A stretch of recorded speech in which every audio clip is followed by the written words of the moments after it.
আজকে একটা ছড়া পড়ব। কুমোর পাড়ার গরুর গাড়ি, বোঝাই করা কলসি হাঁড়ি, গাড়ি চালায় বংশী বদন, সঙ্গে যে যায় ভাগ্নে মদন।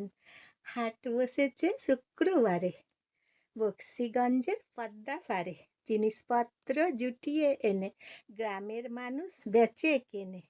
সর্ষে ছোলা ময়দা আটা, শীতের র্যাপার নকশা কাটা, ঝাঁঝরি করা বেরি হাতা, শহর থেকে সস্তা ছাতা। কলসি ভরা একো গুড়ে, মাছি যত বেড়ায় উড়ে। খড়ের আটি নৌকো বেয়ে, আনলো ঘাটে চাষির মেয়ে। অন্ধকানাই পথের পারে, গান শুনিয়ে ভিক্ষে করে।